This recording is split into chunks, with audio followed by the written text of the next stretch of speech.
সমস্ত প্রশংসা নিবেদন করছি মহান আল্লাহ রাব্বুল ইজ্জত ওয়াল জালালের রাজ দরবারে, যিনি এই পৃথিবীকে তার প্রিয় জিনিস দিয়ে সাজাবার জন্য তার পছন্দনীয় সকল বিশ্বাস, বক্তব্য, কর্ম দিয়ে সৌন্দর্যমণ্ডিত করার জন্য আমাদেরকে নির্দেশ দিয়েছেন। এই পৃথিবীর সৃষ্টি মানুষের প্রিয় জিনিস বাস্তবায়নের জন্য নয়, আল্লাহর প্রিয় জিনিস বাস্তবায়নের জন্য। আর মানুষের প্রিয় জিনিস বাস্তবায়নের জন্য হলো আখিরাত, জান্নাত। মানব যদি পৃথিবীতে আল্লাহর মাহবুবাত, আল্লাহর সব প্রিয় জিনিস, আল্লাহর চাওয়া পাওয়া, আল্লাহর পছন্দনীয় সব কিছু বাস্তবায়ন করে দেয়, আল্লাহ তাআলা মানুষের সকল চাওয়া পাওয়া, সকল আকাঙ্ক্ষিত বস্তু বিষয় জান্নাতে এমন ভাবে পরিপূর্ণ করবেন, মা লা আইনুন রাআত ওয়ালা উযুনুন সামিআত ওয়ালা খাতারা আলা কলবি বাশার। এমন ভাবে আখিরাতে জান্নাতে তার সব চাওয়া পাওয়া পূরণ করবেন, যা কোন চোখ দেখেনি, যা কোন কান শ্রবণ করেনি, যা কোন মানুষের অন্তরে কল্পনায় আসে।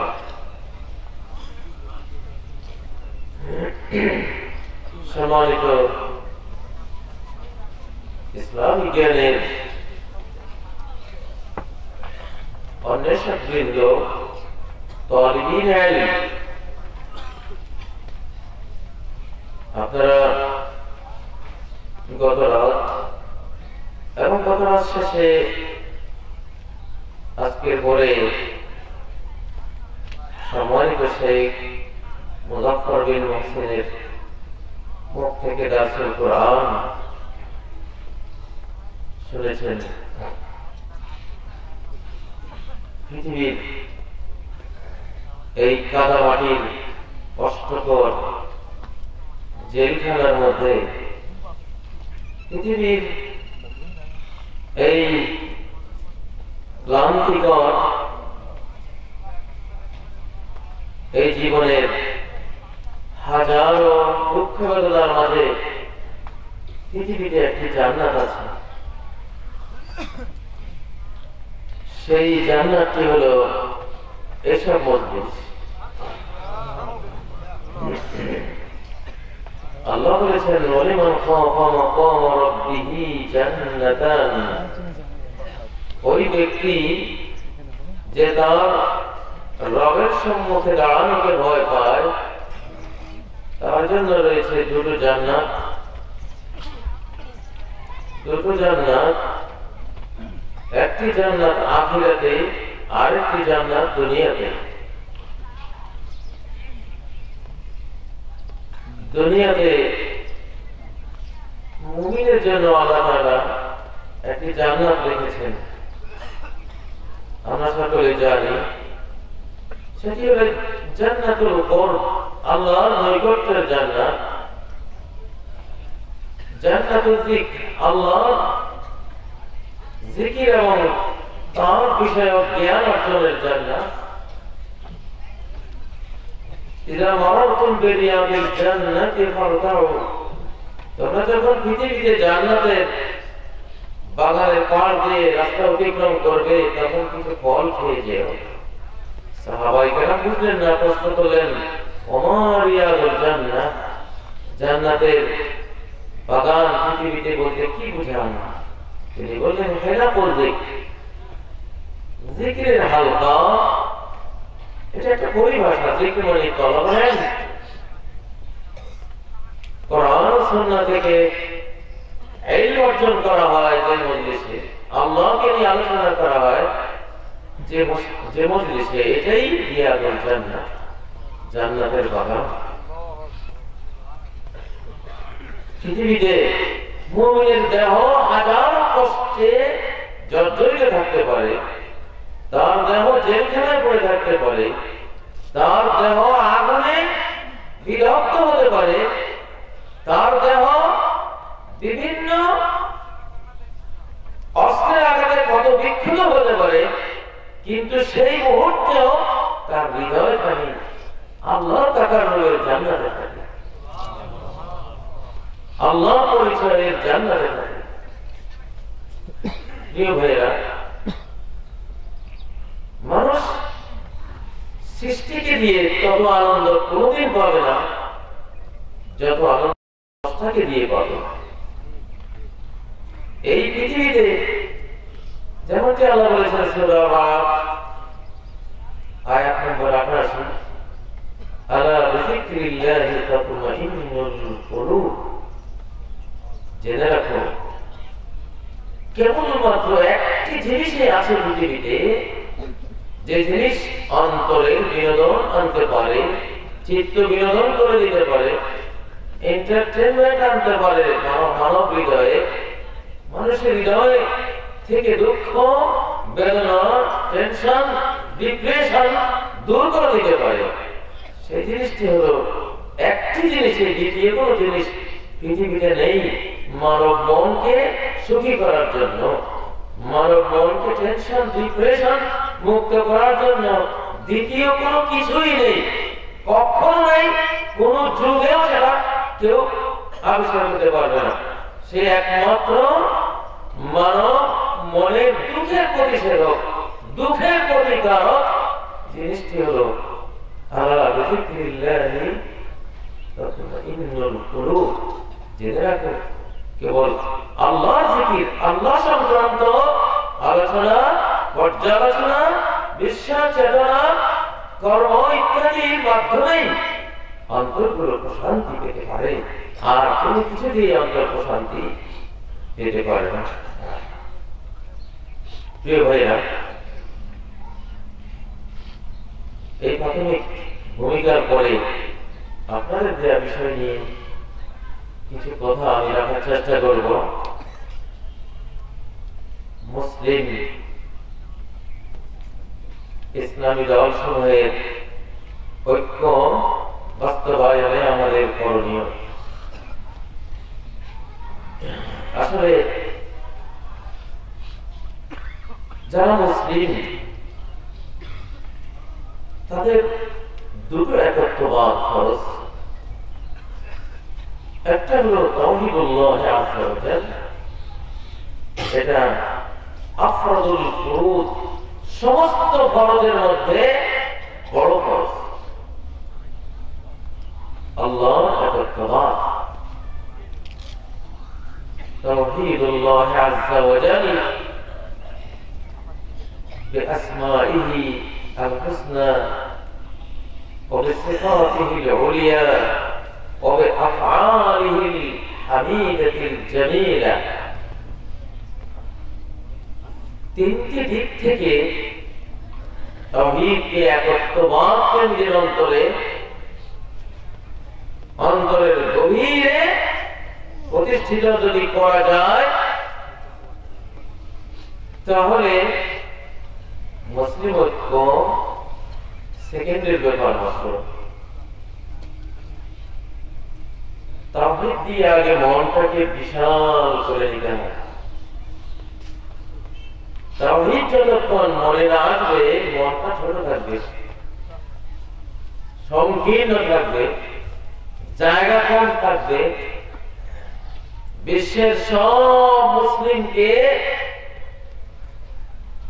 ভালোবাসার মতো, শ্রদ্ধা করার মতো, তাদেরকে আন্তরিকতা দিয়ে নিজের কাছে টানার মতো প্রশস্ততা কোনদিন আসবে না, ততদিন পর্যন্ত আসবে না যতদিন পর্যন্ত না আল্লাহ তাআলার তাওহীদ দিয়ে কেউ হৃদয়কে মহাকাশের চেয়েও বড় করে না করা।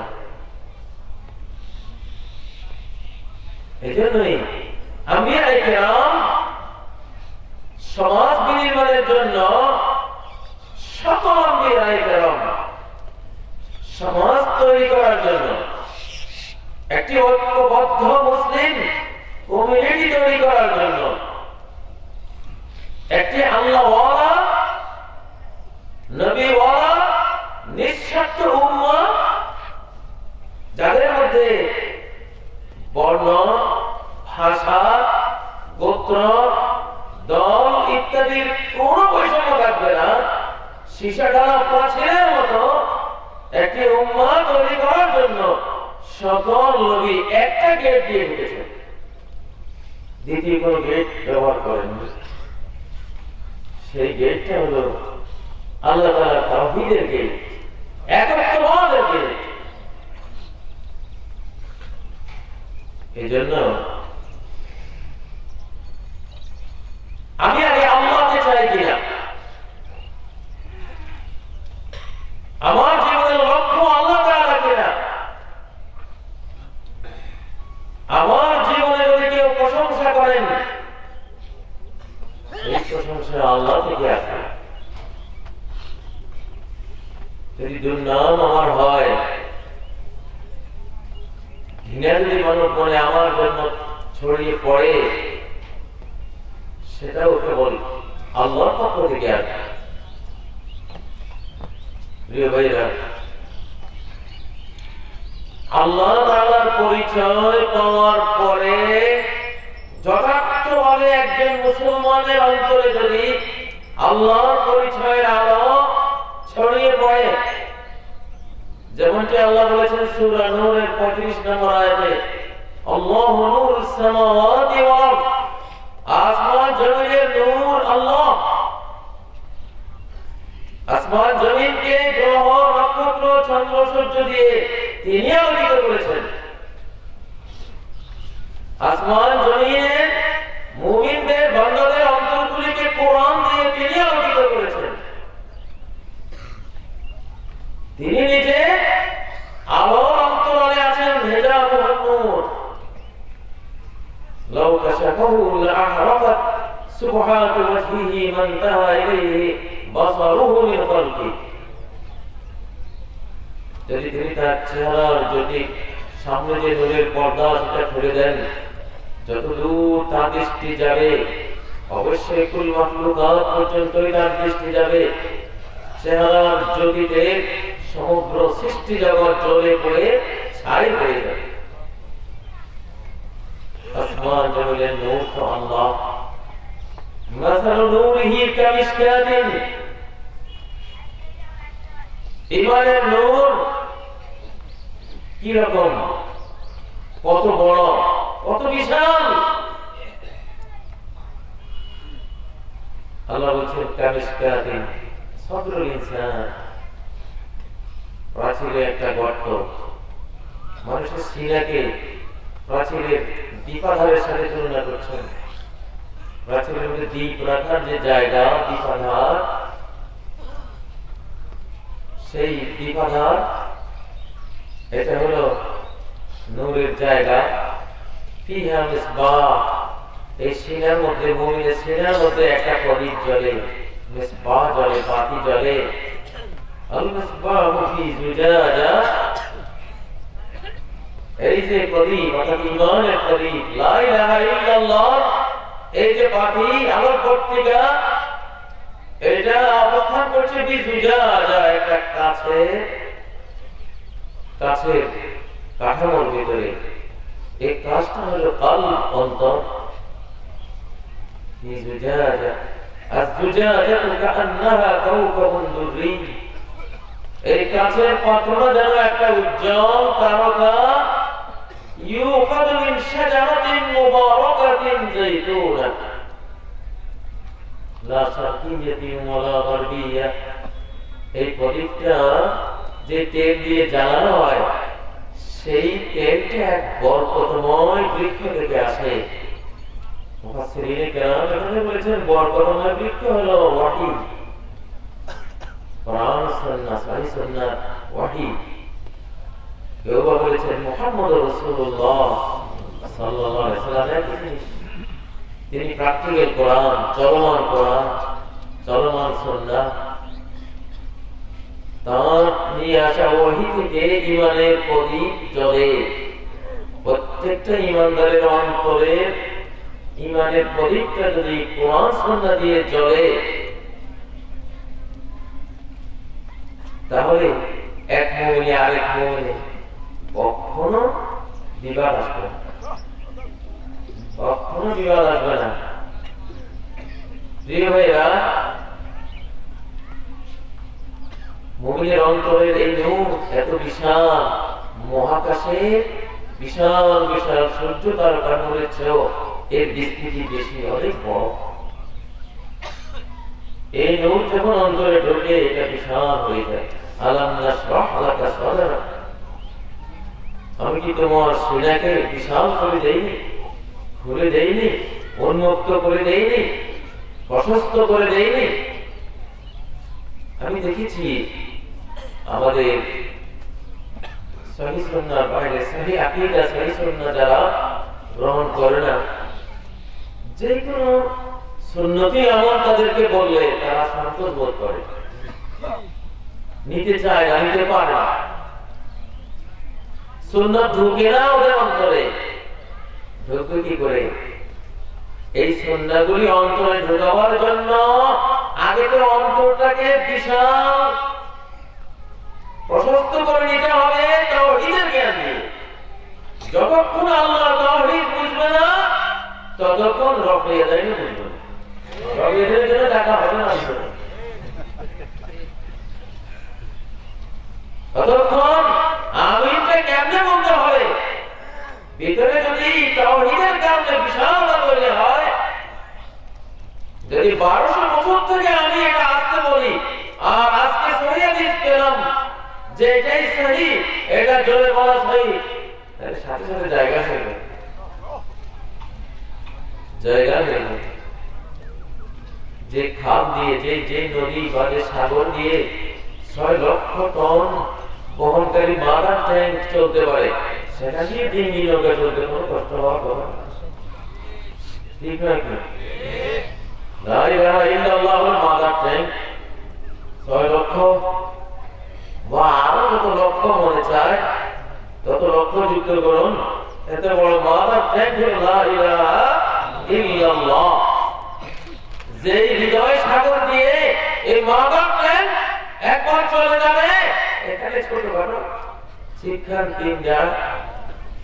3 মাটি মাল্লার নৌকা, ডিঙ্গি নৌকা, লঞ্চ, এগুলি তো চোখ বন্ধ করে এখানে চলে যাবে।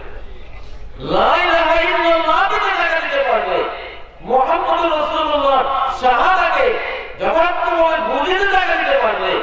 কোন সহিহ মাসআলা, কোন সহিহ সুন্নাহ যত ক্ষুদ্রই হোক এখানে জায়গা পেতে সেকেন্ড দেরি লাগে না। সেজন্য ফিকহুল আওলাবিয়াত আল আহাম ক্বাবলা আল মুহিম, একটা হলো গুরুত্বপূর্ণ, আরেকটা হলো সর্বাধিক গুরুত্বপূর্ণ। দাওয়াতি কাজে আগে ছোটটা না, আগে বড়টা, আগে মাদারটাকে জায়গা তৈরি করে দিতে হবে, রিজার্ভেশন চালাইতে হবে। জায়গা নাই, জায়গা তৈরি করে দিতে হবে। এরপরে ছোটখাটো যত দিবেন পথ করে চলবে, ঠিক নয় কি? মুহাম্মদ রাসূলুল্লাহ সাল্লাল্লাহু আলাইহি ওয়াসাল্লাম নবুয়তের 11 বছর এই মাদার ট্যাঙ্কের কাজটাই করেছেন। কুল লা ইলাহা ইল্লাল্লাহ তুফলিহু। সালাতের মতো বিষয় আসে না, যাকাতের মতো বিষয়ও আসে নাই। সূরা ইব্রাহিমের 24 নম্বর আয়াতে আলাম তারা কাইফা দারাবাল্লাহু মাসালান কালিমাতান তাইয়্যিবা কাশাজারাতিন তাইয়্যিবা আসলুহা সাবিত ওয়া ফারউহা বিস-সামা। কি উদাহরণটা দিলেন? এটাই বলছিলাম গেট, আম্বিয়ায়ে কেরাম উম্মত তৈরি করার জন্য সমাজে ঢুকেছেন যে গেট দিয়ে, সে গেটই ছিল তাওহীদের গেট। কিসের গেট? তাওহীদের গেট।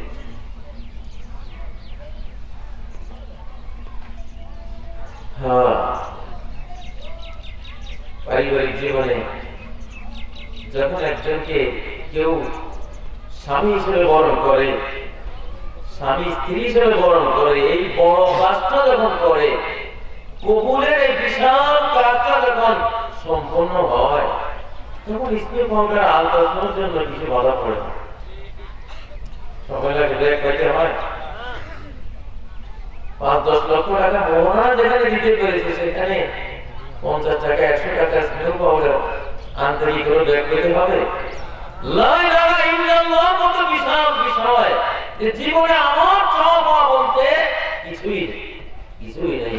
সব আমার মাহবুবের হাতে চাওয়া পাওয়া আমি বাস্তবায়ন করার জন্য শপথ নিলাম আমার জীবনে। যেমন একজন কবি বলেছেন, তাওহীদের ব্যাখ্যা দিতে গিয়ে বলেছেন, فليتك تهنو والحياة مليلة وليتك ترضى والأنام غضاب।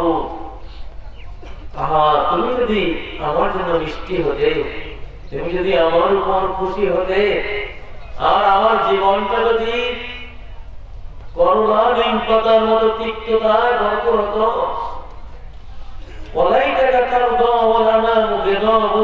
তুমি যদি আমার উপর রাজি হতে, সারা বিশ্বের মানুষ আমার উপর প্রধান্বিত হতো, আমার কোন পরোয়া থাকতো না।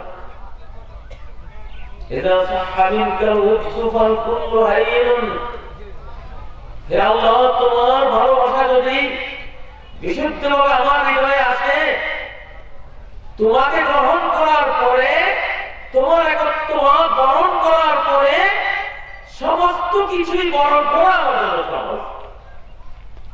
কোন মশলা বরণ করা আমার জন্য আর কঠিন নয়। মাটির পৃথিবীর উপরে যা আছে সব আমি মাটি মনে করতাম, কোন কিছুকে তোমার সম্মুখে মূল্যবান মনে করতাম না। ভাইয়েরা, মুশকিল হলো বর্তমান মুসলিম সমাজে এই তাওহীদের মূল এই চেতনাটাই মার খেয়েছে সাংঘাতিক ভাবে। তাওহীদ, সাদ ইবনে আবি ওয়াক্কাস বলেন, আনা রাজুলুন ফি সালাস, আমি ৩ কাজে মহাবীর, রণবীর, বীর শ্রেষ্ঠ। ওফি গায়রি যালিক ফানা ওয়াহিদুম মিনান নাস, অন্য কাজে আমি নরমাল পাবলিক। ৩ কাজে আমি বীর। যে ৩ কাজে আমি বীর, তার একটা হলো মা কুনতু বিস সালাতি ফাশুগিলাত নাফসি বিগাইরিহা, জীবনে এক রাকাত সালাত এরকম পড়ি নাই যে সালাতে যাওয়ার পরে মনটা অন্য কোথাও চলে গেছে। কেমন আল্লাহ আল্লাহ। যুদ্ধের ময়দানে তিনি হাত তুললে, দোয়া করলে, ভয়াবহ যুদ্ধে জয় পরাজয় সিদ্ধান্ত আল্লাহ দিয়ে দিতে, মুসলিমদের পক্ষে বিজয় শুনে বলেন, জীবনে এক রাকাত সালাতে এরকম পড়িনি যে সালাতে দাঁড়াবার পরে মনটা হাট বাজারে গেছে, আল্লাহ ছাড়া অন্য কিছু নিয়ে ব্যস্ত হয়েছে। ভাইরা, মুসলিম দল সমূহ তখনই ঐক্যবদ্ধ হবে যখন কোন দলের সামনে সম্পদের মোহ আর নিজের আত্মমর্যাদার মোহ, নিজের সম্মানের মোহ থাকবে না। মোহ থাকবে শুধু আল্লাহ সন্তুষ্টির মোহ, আল্লাহকে পাওয়ার মোহ। ভাইরা, এই মোহ যদি আসে, সব মুসলিম আমার ভাই ভাই হয়ে যাবে। فأصبحتم بنعمته إخوانا, কি দুশমন ছিলে কিন্তু নেয়ামতে তাওহীদ।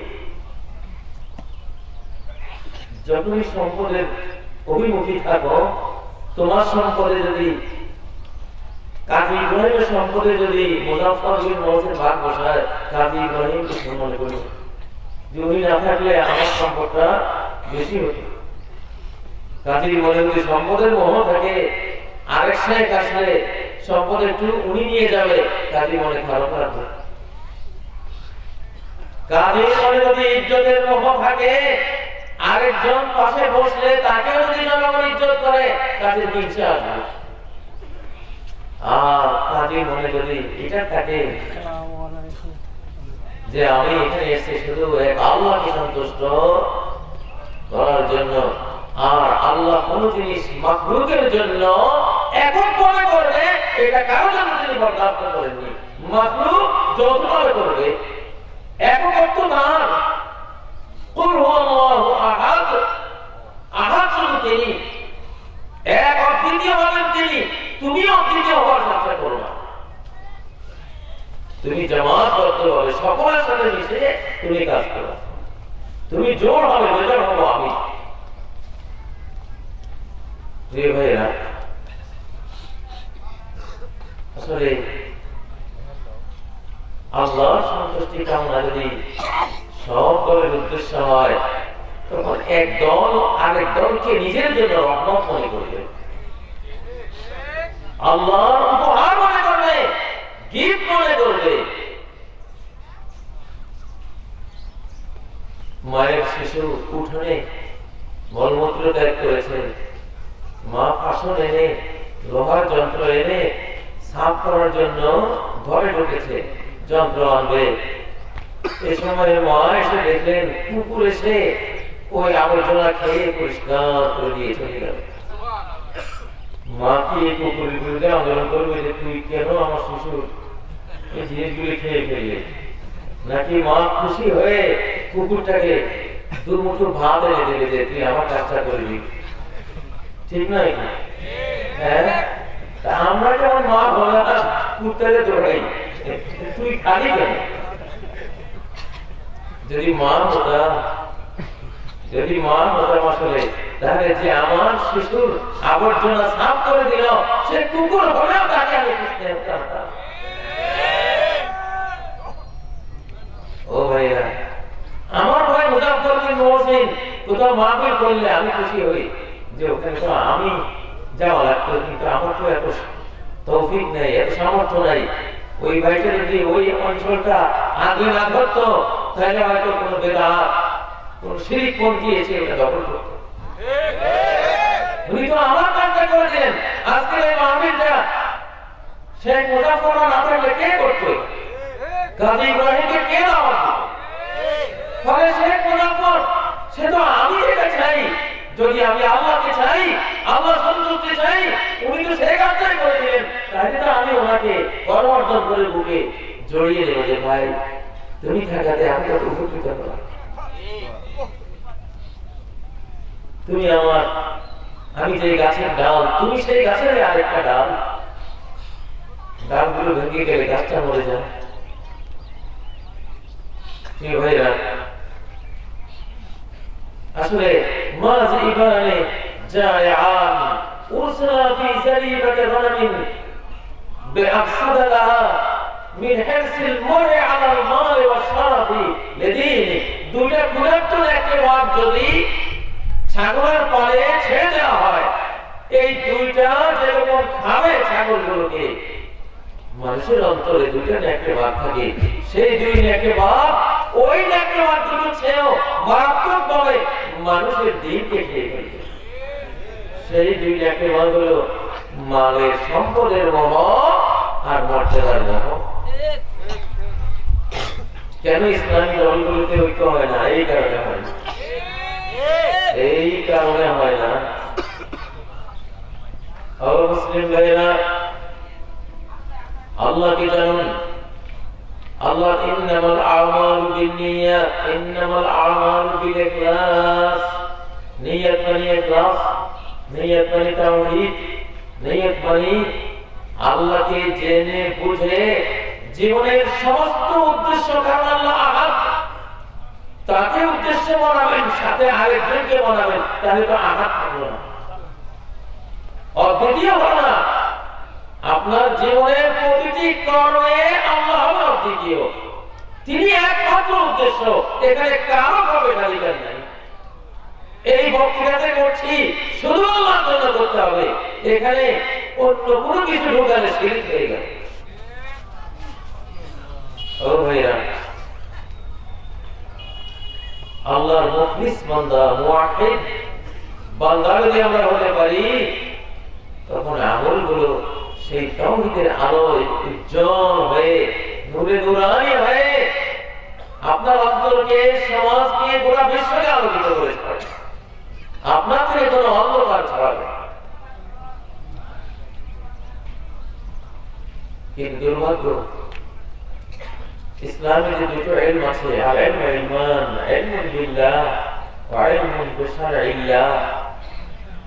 ইসলামে জ্ঞান হলো দুটো, একটা হলো আল্লাহ সম্পর্কিত জ্ঞান, দ্বিতীয় হলো আল্লাহ শরীয়ত সম্পর্কিত জ্ঞান। বাংলাদেশের সমাজে যেটা দেখি সবচেয়ে বেশি, আল্লাহ সম্পর্কিত জ্ঞান এই সমাজে চর্চা খুব কম হয়। আল্লাহ শরীয়ত সম্পর্কিত জ্ঞানটা যেটা 2 নম্বর জ্ঞান, এটা চর্চা বেশি হয়। সহিহ বুখারীতে কিতাবুল ইলমের মধ্যে নবীজির হাদিসটি রয়েছে, ইন আ'লামুকুম বিল্লাহি ওয়া আতকাকুম লিল্লাহি আনা। তোমাদের মধ্যে সবচেয়ে বেশি আল্লাহকে জানি আমি, আল্লাহকে জানি, আল্লাহর দ্বীনকে না, আল্লাহকে জানি আমি, তারপরে আল্লাহর দ্বীনকেও আমি সবচেয়ে বেশি জানি। আতকাকুম লিল্লাহি আনা, সবচেয়ে বেশি তাকওয়াওয়ালা আমি। যেহেতু তাকওয়া সম্পর্ক দ্বীনের সাথে সবচেয়ে বেশি, তা আমি আল্লাহ সম্পর্কে বেশি জানি, আল্লাহর দ্বীন সম্পর্কেও বেশি জানি। আগে আল্লাহকে জানতে হবে, তারপরে আল্লাহর দ্বীনকে জানতে হবে। আল্লাহকে জানার মাধ্যমে ভেতরে তাওহীদের নূর, তাওহীদের বৃক্ষ সুদৃঢ় আর গঠিত হয়ে যাবে। আল্লাহ তাআলাকে জানতে হয়। আল্লাহ তাআলা তার 99 নামের আড়ালে লুকিয়ে আছেন, 99 নামের ভেতরে নিজে পরিচয় দিয়ে রেখেছেন। ওয়ালিল্লাহিল আসমাউল হুসনা ফাদউহু বিহা। আল্লাহর রয়েছে পরম সুন্দর নাম সমূহ, সেগুলো দিয়ে আল্লাহকে ডাকো, আল্লাহর ইবাদত করো। ইন্না লিল্লাহি 99 ইসমান মিআতান ইল্লা ওয়াহিদা। আল্লাহর 100টি নাম রয়েছে, মান আহসাহা দাখালাল জান্নাহ। 100 নাম যে মুখস্থ করবে, অনুধাবন করবে, 100 নামের ব্যাখ্যা বিশ্লেষণ যথাসাধ্য যে জানবে, দাখালাল জান্নাহ, সে জান্নাতে চলে যাবে। এই ভাইরা, আল্লাহ তাআলার নামগুলি এক একটা নামের ব্যাখ্যা বিশ্লেষণ যদি 1 ঘন্টা, 2 ঘন্টা, 3 ঘন্টা বক্তৃতার মাধ্যমে বলতে না পারি, আল্লাহ তাআলা রব নামের উপরে যদি 2-3 ঘন্টা বক্তৃতা দিতে না পারি, তাহলে আমি আর রবকে চিনলাম না। এক রবের নামের উপরে যদি দুনিয়ার শুরু থেকে আপনার জীবনের শুরু থেকে শেষ পর্যন্ত শুধু ইসমুর রব, আল্লাহর রুবুবিয়তের গুণ যে অনন্ত, রুবুবিয়তের যে অনন্ত গুণ, একটা নাম নিয়ে যদি ডক্টরেট ডিগ্রি করেন, কয়েক হাজার ডিগ্রি নেন, তবুও ইসমুর রবের যে বিশাল অনন্ত জ্ঞানের সাগর, সেই সাগরের কয়েক বিন্দু পানি আপনি পেলেন মাত্র। তাওহীদের জ্ঞানটাই অনন্ত জ্ঞান। এরপর তুমি আল্লাহর আসমায়ে হুসনা, সিফাতে উলিয়া, আল্লাহর পরিচয় ইকরা পড়তে থাকো। যত পড়বা রবকে ধরতে পারবা না। রব্বুল আকরাম, তিনি তার চেয়ে আরো বড় সুন্দর, তার চেয়ে আরো বড়, আরো বেশি গুণের অধিকারী। যত দানশীল মনে করবা, তিনি তার চেয়ে বেশি দানশীল। যত জ্ঞানী মনে করবো তাকে, তিনি তার চেয়ে বড় জ্ঞানী। যত সর্বশক্তিমান মনে করবা, যত কোটিবার মনে করবা, প্রত্যেক কোটিবারে অনন্ত অনন্ত পরিমাণ জ্ঞান বৃদ্ধি করে তাকে তত বড় জ্ঞানী মনে করবা। যত বড় জ্ঞানী মনে করবা, শিশুকালে যেরকম জ্ঞানী মনে করতে প্রতিদিন যদি তার থেকে আরো বাড়াও 70 বছরের শেষ পর্যায়ে এসে আল্লাহকে যত বড় জ্ঞানী মনে করতে পেরেছ, তিনি তার চেয়ে আরো বড়।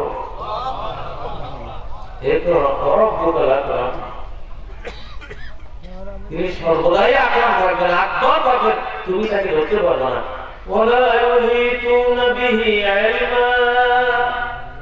আল্লাহকে জ্ঞান দিয়ে মাখলুক কখনো বেষ্টন করতে পারে না। প্রিয় ভাইরা, আসলে আল্লাহ তাআলা মানুষ যখন জানে যে জানবে আমার সম্মান মানুষের থেকে নয়, আমার সম্মান আমার যোগ্যতা থেকে আসে না, সম্মান আল্লাহ থেকে আসে। সম্মান কে দেবে? আল্লাহ দেবে, সম্মান মানুষ দেবে না।